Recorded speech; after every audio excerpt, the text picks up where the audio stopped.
여기 단톡방이 없어졌는지 요거 문의하셨죠? 없어졌습니다. 예전에 그 소통방 있잖아요. 예전에 거기는 없어졌고요.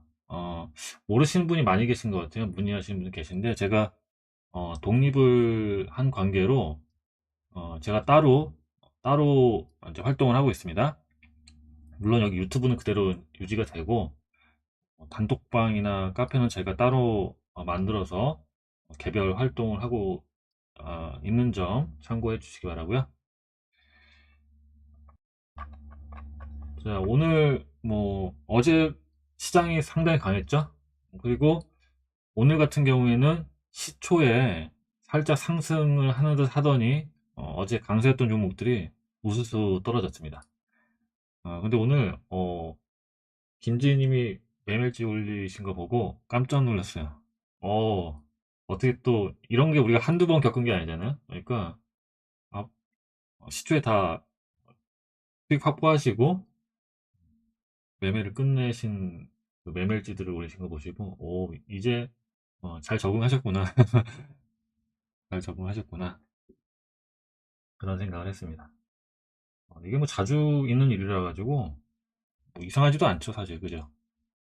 왜냐면 이제 어제 우리가 좀 먼저 반도체가 올라갔고 그 이어서 미국 증시도 올라갔죠. 그러다 보니까 우리 증시는 또 이런 경우에 미국 증시가 좋다고 다들 막 기분이 업돼 있는 상태에서 추격 매수를 하면은 여지없이 어, 하락을 합니다. 아직 적응이 안 되신 분도 있을 거예요. 진짜 이게 적응하기 쉽지가 않아요. 정말 갈 것 같은데 갈 것 같은데 설마 설마 이게 항상 설마 설마 하다가 이렇게 되는 경우들이 많아가지고 아 다들 피곤하실 것 같습니다. 아, 그래도 우리가 적응을 해야죠. 자, 시장 한번 볼게요.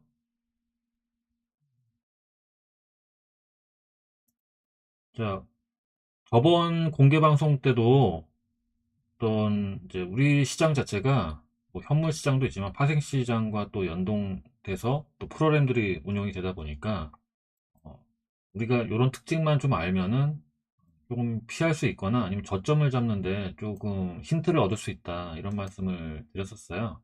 오늘 하이닉스 같은 경우에는 잘 보시면은 시초에 시가가 1.75, 예, 하이닉스가 1.75로 올랐다는 건 대단한 거죠, 그죠? 그래서 오늘 고점을 한 2.4%까지 상승해서 요게 1분봉이니까 보통 한 이게 자주 여러분들 겪으셨을 텐데 한 3분에서 5분 정도 상승하는 듯 하다가 갑자기 막 꼬꾸라져요. 막 꼬꾸라지면서 계속 하락을 해요. 항상 이런 장세가 한두 번 겪은 게 아니죠. 갭으로 뜬 다음에 쭉 가죠. 왜냐면 올랐으니까 수익 청산을 해야 되겠죠. 얘를 팔아서 얻는 수익도 있지만 그거보다 파생 시장이 더 크죠. 그러다 보니까 어제 그 제가 공업방에는 이제 시시각각 말씀드렸는데 외국인이 파생 시장에서 좀 일단 강한 롱 베팅을 하고 있다. 그래서 그럼 어떻게 되겠어요? 청산을 해야죠, 죠. 청산을 해야죠. 그럼 지수가 내려가야 되잖아요, 그죠? 지수가 내려가는데 얘네들은 오늘 또 되게 웃겼어요. 뭐냐면 어 이제 롱 청산도 있는데 여기 하방으로 내리꽂을 때 여기 숏 포지션을 잡아가지고 거기서도 양방으로 지금 수익을 먹는 그런 구조로 만들어서 지금 하고 있어가지고 정말 대단하다, 예, 그런 생각을 오늘 했는데 아무튼 오늘 그렇게 딱 포지션을 잡아 놓으니까 이렇게 보세요. 와, 이거 좀 이렇게 내려갔어요. 어제 그 저점까지 깨고 내려가면서 반도체 지금 이제 죽이는 거죠. 자, 저번에 공개 방송에도 말씀드렸는데 하이닉스를 이렇게 내려 꽂으니까 어떻게 돼요? 이 프로그램 연동된 바스켓 종목들이 같이 프로그램들이 매도가 나오면서 하락을 하게 되죠. 근데 저번에 같이 올랐던 대표주인 ISC를 한번 보면은 이거 보세요. ISC 어때요? 이거 보세요. 이렇게 내려가요, 이렇게. 어. 그러니까 하이닉스가 이제 청산이 되면서 매도세가 나오면은 프로그램들이 같이 매도가 나오면서 갑자기 이렇게 하락을 하면 그럼 여기 있는 개인 투자자는 어때? 갑자기 하락하니까 이제 매도가 경쟁적으로 붙으면서 갑자기 이렇게 어, 이런 지금 ISC 같은 경우에는 시총이 2조가 되는 종목도 이렇게 1분봉에서 마이너스 5%가 그냥 갑자기 나올 수도 있는 거야. 여러분들 열받죠? 네. 김수진님 열받으신 것 같아요. 아, 진짜. 그래서 이 통상을 좀 해줘야 돼요. 더구나 우리가 어제 많이 올랐고 다시 거기에다 갭으로 올랐으니까 그러면 시초에 조금 더 수익을 더 낸 상태에서 확보를 해줘야지 이렇게 떨어졌을 때 수익을 더 가져갈 수가 있는데 더 올라가네 하면서 홀드해야지. 난 스윙 투자 지금 시장 좋아 스윙 투자 했다가는 당합니다. 이게 지금 자, 이게 뭐 한두 번 있는 일이 아니라 지금 하이닉스 이런 대형주로도 충분히 이렇게 이때도 하락이 갑자기 급락이 나오죠. 이렇게 급락이 나오죠. 그러니까 반도체 종목들이 이렇게 편안하게 안정적으로 이렇게 올라가는 게 아니라 한번 급등하면은 또 내리꽂고 또 급등했다가 또 갑자기 내리꽂고 특히 여러분들 어 금요일 날 어땠어요? 금요일 날 이게 금요일 날 시장 좋았죠. 금요일 날 시장 좋았잖아요. 근데 주말 금요일 날 밤에 엔비디아가 갑자기 급락을 하면서 우리 시장이 어땠어요? 이거 보세요. 그렇기 때문에 쉽지가 않습니다. 그래서 우리는 항상 이제 말씀드리는 게 뭐냐면 줄 때 먹자. 어쩔 수가 없어요. 물론 이건 단기 변동성이라 가지고 여기 단기잖아요. 단기 변동성이기 때문에 잘 보시면 어쨌든 추세적으로는 상승을 하고 있는데 자, 추세적으로 상승을 하고 있죠. 이렇게 상승을 하고 있죠. 근데 변동성이 좀 심한 거예요. 이렇게 가면서 가긴 가는데 변동성이 심한 거죠. 너무 심하다 보니까 하이닉스마저도 이렇게 심하다 보니까 다른 어떤 중소형주들은 어떻겠습니까? 굉장히 쉽지가 않겠죠. 그래서 오늘은 더구나 어제 저점까지 그냥 깨고 내려가잖아요. 어제 저점에다 이렇게 라인을 만들어 놓으면은 거기서 나타나는 현상들이 어때요? 저점 깨네. 자, 저점을 딱 깨면서 뭐가 늘어나요? 거래량이 늘어나죠. 그러니까 우리 어, 기술적 분석의 투자자들이 많기 때문에 전저점을 깨면은 손절이다. 여기 이제 손절이 좀 많이 됐겠죠. 이런 데서 오늘 하이닉스가 좋을 것 같으니까 선, 전저점 지지가 되겠지, 뭐 이런데 지지 되겠지 하고 매수했다가는 이렇게 당할 수가 있습니다. 자, 그 다음에 일단 지금은 제가 볼 때는 지금 이제 11시 좀 넘어가지고 어제도 마찬가지였는데 11시 좀 넘어서 조금 포지션이 좀 달라졌는데 보시면 지금 안정화되고 있죠. 이제 일단 매도는 어느 정도 끝난 것 같아요. 매도는 끝났고 어, 다시 이제 상향으로 가는 그런 흐름에 있거든요. 그래서 지수 차트를 보면은 코스피도 지금 보시면은 이제 어느 정도 조정을 마치고 올라가는 모습이죠. 그리고 코스닥도 거의 밀리지 않았어요. 왜냐면 오늘 최근에 우리가 코스닥 모멘텀이 좋은 게 바이오, 2차전지, 반도체가 다 지금 모멘텀이 생겨가지고 코스닥이 쉽게 죽지를 않습니다. 오늘은 제약이 받쳐주고 있고 어, 그리고 또 제약과 일부 의료기기 이런 것들과 뭐 디지털 콘텐츠 이런 것들이 갑자기 나오면서 이렇게 돌아가면서 가고 있어요. 그래서 한 방에 가지는 않고 반도체가 조정받을 때 또 제약주가 아니 뭐 2차 전지가 이렇게 받쳐주면서 지속적으로 좀 올라가고 있는 그런 모습입니다. 어, 그래서 코스피 같은 경우에는 좀 밀렸다가 이렇게 바닥을 잡아가는 모습이고요.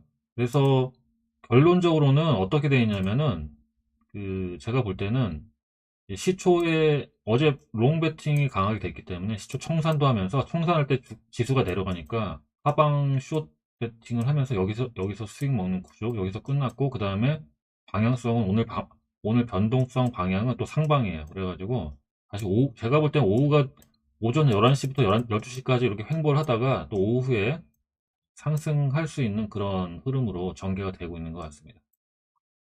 이거는 제 주관적 뷰예요. 아주 매우 주관적 뷰이기 때문에 틀릴 수 있습니다. 틀릴 수 있기 때문에 맹신은 국물이고, 그냥 그렇구나 정도만 알아두시고, 이제 제가 오후에 상승할 것 같다라고 해서 그렇게 누구 말 믿고 이렇게 베팅하시면 안 돼요. 나를 믿어야지, 누구의 말을 믿고, 그냥 남의 말을 그냥 참고 정도로 하는 거지, 어, 믿는 건 나를 믿어야 됩니다. 누구의 어떤 입을 믿거나 말을 믿거나, 그러면 안 돼요. 아, 그리고 제가 이렇게 말을 해도 제 머릿속에 있는 모든 걸 다 풀어낸 게 아니기 때문에 이게 다 전달이 되지 않아요. 그래서 결국은 남의 말을 다 믿을 수 없는 게, 그 사람의 말에서 나온 것들이 모든 사고 구조에서 어떻게 원인과 결과가 나왔는지 이런 거에 대해서 매우 자세하게 얘기를 한 게 아니기 때문에 그냥 결론적으로만 말한 거잖아요. 그래서 그거는 또 중간에 바뀔 수가 있어요. 그래서 이렇게 됐고, 하이닉스를 다시 보면은, 자, 하이닉스는 이제 어느 정도 바닥을 잡아가면서 12시를 향하고 있습니다. 그러면 이렇게 되면은 아까 같이 동반 했었던 ISC를 이제 볼게요. 얘를 보는지 아시죠? 제가 그 대표주라고 말씀드렸고. 그래서 얘가 이제 급락한 다음에 이제 어느 정도 횡보를 좀 하고 있어요. 그러니까 오후에 얘가 올라와야 되는데, 아무튼 지금 그런 상황입니다. 그래서 좀 많이 혼란스러우실 것 같아가지고 제가 일단 방송을 켜서 어저께 보이스룸에서도 말씀을 드렸는데, 어, 오늘은 좀 급격한 변동성이 나와가지고 이게 뭐야 하면서 이게 좀 굉장히 혼란스러워 하실까봐 했어요. 자, 여기 조금 잠깐 내려왔다가 여기서 좀 기간 조정 받고 꼬리를 달면서 다시 올라갈 가능성도 있을 것 같아요. 근데 뭐 그거는 또 오후에 봐야 돼요. 이게 그 파생 시장이 오전 오후로 갑자기 이렇게 막 바뀌는 경우들이 있어가지고, 저도 오전에 말해놓고 오후에 그냥 깜빡하고 다른 거 보다가 안 보게 되면은 갑자기 뭐 이렇게 바뀌어 있는 경우도 있거든요. 그래서 차라리 안 보는 게 낫기도 해요, 사실은. 그냥 오늘은 여러분들이 말씀드리는 일은 뭐냐면은 변동성이 이렇게 심하게 나올 수 있기 때문에, 그래서 줄먹을 하는 이유에 대해서 여러분들에게 설득을 하려고 이런 말씀을 드린 거예요. 그러니까 주제가 파생시장을 잘 알면은 우리가 수익분에 좋다? 절대 아닙니다. 그게 아니라 이렇게 좀 변동성이 생길 수 있는 여러 가지 다양한 요인들이 있기 때문에, 그래서 내 수익을 좀 절대적으로 잘 지키는 그런 플레이를 하는 게 중요하다, 이런 말씀. 그러니까 시장 특성이 지금 현재 그렇기 때문에 좀 조심해야겠다. 왜냐면 어, 제가 이제 공부방에서 시장 매뉴얼 말씀드릴 때, 지금 일단은 바닥에 내려간 적이 없기 때문에 진바닥이 아니에요. 그러면서 이렇게 올라가고 있고, 사실 미국 증시도 계속 고공권에서 움직이기 때문에 언제라도 조금은 약간 악재 비슷한 게 나면 민감하게 또 반응할 수가 있어요. 그렇기 때문에 변동성이 좀 심할 수 있기 때문에 조심조심 하면서. 근데 방향성을 보시는 분들은 뭐 여기 잠깐 흔들리는 게 뭐 대수롭습니까? 오늘 뭐 4% 정도야 뭐 떨어질 수 있는 거고, 가다가 뭐 4, 5% 정도 마이너스 났다가 다시 올라갈 수도 있는 거니까 그런 거 신경 안 쓰셔도 되는데, 근데 이제 단기 트레이딩 하시는 분들은 이게 되게 민감하잖아요. 여기서 막 그냥 샀는데 갑자기 이런 거 분봉으로 이런 거 나오면은 어, 열받잖아요, 그죠? 여기서 이제 내가 샀는데 갑자기 이런 게 확 나오면은 확 열받잖아요, 그죠? 그러니까, 그래서 미국 증시가 올랐으니까 우리 증시도 올라갈 거다라는 것보다는, 미국 증시가 올라가서 우리가 갭 상승한 상태라면은 오히려 조심을 하는 게 좋다, 이런 말씀을 드린 거예요. 여기는 소통방, 단톡방입니다. 어제 제가 그 CPI에 대해서 좀 설명을 드렸었어요. 저 한번 가볼까요? 어제 뭐 CPI가 나왔는데 약간 조금 더 높게 나왔어요. 그죠? 전망치보다 조금 높게 나왔는데, 일단 시장은 강력하게 좀 상승을 했고요. 자, 일단 제가 어제 CPI가 나오기 전에 일단 기관들 전망치를 봤는데 기관들 전망치도 높았어요. 그래서 어제 보이스룸에서는 일단 기본적으로 좀 높게 전망치가 나와서 또 웬만하면 저 전망치를 상회하는 결과가 나오기는 좀 어렵지 않겠느냐. 그래서 그냥 무난하게 넘어가지 않겠느냐라고 했고요. 어, 그리고 여기서 우리가 좀 주목할 게 뭐냐면은 CPI를 제가 요새 이제 어떤 말씀을 드리냐면은 CPI가 예전처럼 그 시장에서 그렇게 물가 지표로 신뢰도가 좀 떨어지고 있다. 왜냐면 이 주거비 때문에 그래요. 그러니까 지난 1월 달에 CPI 쇼크가 나왔는데 그때 연준 인사들도 나와가지고 조금 진화하는 발언들을 했던 게 뭐냐면은 이 물가가 갑자기 높아지니까 뭐가 문제가 생긴 게 아니냐라고 생각했는데 이 주거비가 다른 건 다 떨어졌는데 주거비가 잘 안 내려오는 거예요. 근데 지난달에 발표된 거는 MOM으로 보통 0.4 정도로 하면서 이렇게 조금씩 천천히 냉각이 되고 있었는데 0.6이 MOM으로 나오니까 갑자기 튄 거잖아요. 근데 이거는 지금의 어떤 물가를 반영하는 지표로서는 조금 부적절하다. 이런 것들이 중론이 되면서 CPU 예전에는 PC를 봐야 된다라고 했는데 오히려 시장은 CPI에 더 민감하게 반응했죠. 왜냐하면 PC가 나오기 전에 CPI가 나오니까 CPI가 어떤 선행 지표로서 역할을 하니까 시장이 얘를 보고 먼저 반응을 했는데 지난달에는 이거는 이제 가짜다. 이건 좀 믿을 수 없다. 이런 것도 좀 생겨난 것 같아요. 그래가지고 저도 그래서 이제 요거를 보여드리면서 설명드리려고 이걸 이제 올린 거거든요. 이거 보시면은 어, 여기 보시면 이 주거비가 포함된 것과 주거비가 있는 것, 뭐 이런 거 있잖아요. 그걸 좀 분리해서 보면 좋겠죠. 여기 그 요 파란색 있죠. 파란색은 뭐냐면은 나머지, 주거비를 뺀 나머지를 물가로 했을 때 이거 보세요. 쭉 떨어져가지고 하향 안정화됐죠. 근데 요 레벨은 과거의 요 수준보다도 낮아요. 그러니까 물가가 주거비 빼면 안정됐다라는 얘기죠. 근데 요 빨간색 주거비만 보면은 아직도 높은 곳에 있어요. 아직도 6 정도, 6%에 있어요.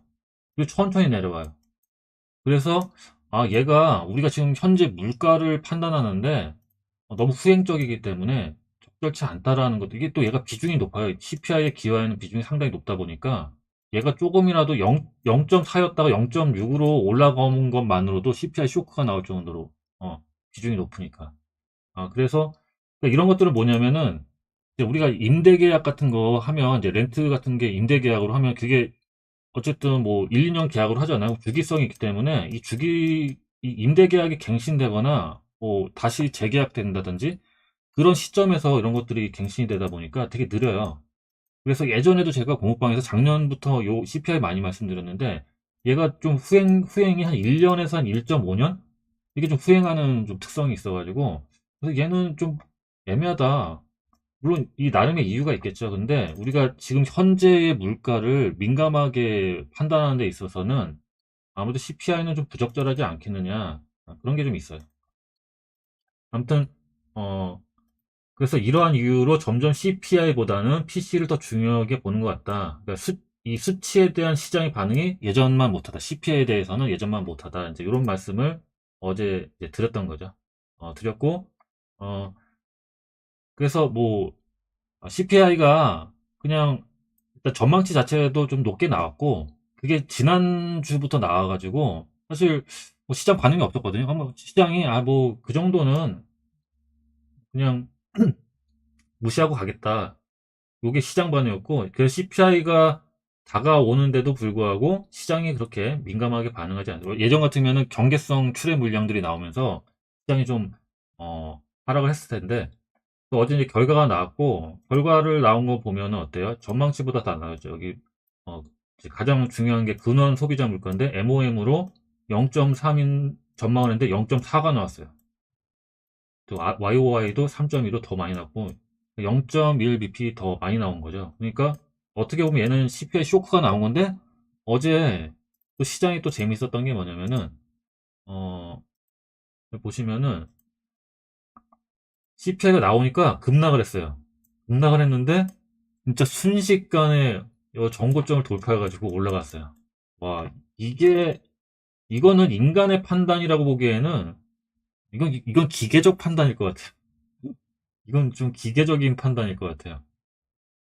그러니까 사람이 매도를 했는데 기계가 말아 올리지 않았나 이럴 정도로 아마 그렇게 볼 정도로 사람이 어떻게 갑자기 이렇게 달려들어가지고 막 급락하는데 매수해가지고 이렇게 올릴 수가 있겠어요. 그러니까 이거는 아마 프로그램에 의해서 이렇게 되지 않았을까 볼 수 있을 것 같고요. 그래서 바로 했죠. 아마 조건이 있었을 텐데 결국은 이런 기관 자료들 이제 보면은 자 보세요. 이 CPI에서 여기 보시면은 이제 코어 서비스 부분이 요 노란 건데 노란 게 잘 안 내려오잖아요. 근데 이 코어 서비스의 그 굉장히 비중이 가장 높은 게 주거비인데 주거비가 안 내려오는 거예요. 그러니까 요 노란색을 빼면은 거의 다 냉각이 됐잖아요. 그죠? 다 냉각이 돼서 오히려 일부들은 마이너스로 좀 반영이 되는 그런 CPI만 보면은 일단 물가가 이제 잡혔다. 물가 잡혔다라고 봐도 될 정도로 그렇게 됐는데 주거비가 안 내려온 거예요. 그러니까 아, CPI는 앞으로 그렇게 뭐 일단 물가 지표로 우리가 참고하기에는 좀 무리가 있는 그런 게 되고 그러면서 어제 상승을 하면서 프리마켓에서도 반도체 이제 엔비디아가 좀 강세를 보였고요. 그러면서 좀 변동성이 좀 있었죠. 이렇게 했는데 결국은 상승을 했고 어제 CPI 나온 세부 항목을 좀 보면은 결국 이거 같아요. 어, 시장이 좀 주목하는 게 뭐냐면 이제 주거비 쪽이었는데 어차피 에너지 가격은 유가가 올라가지고 올라갈 거라는 건 이미 좀 알고 있었고 그다음에 어, 여기 주거비 항목 있죠, 주거비. 요거 이게 원래 0.4, 0.4 나오다가 지난해 0.6이 나와가지고 좀 시장이 조금 변동성이 있었는데 이번에 이제 0.4로 되돌아왔죠.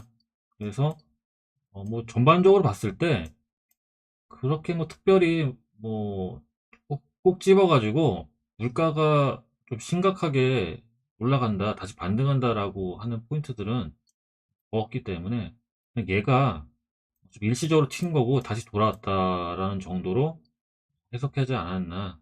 제가 요 전에도 말씀드렸고 그랬기 때문에 그런 것 같아요. 그래서 무난하게 지나갔습니다. 그래서 앞으로는 이제 CPI에 대한 결과는 그렇게 이제 민감하게 반응하지 않지 않겠느냐. 오히려 이제 PCI 쪽이 중요한 내용들이 많기 때문에 아마 이제 PC 쪽을 더 앞으로 주목하지 않겠느냐. 그렇게 또 생각이 됐고요. 또 그렇게 가고 있는 것 같습니다.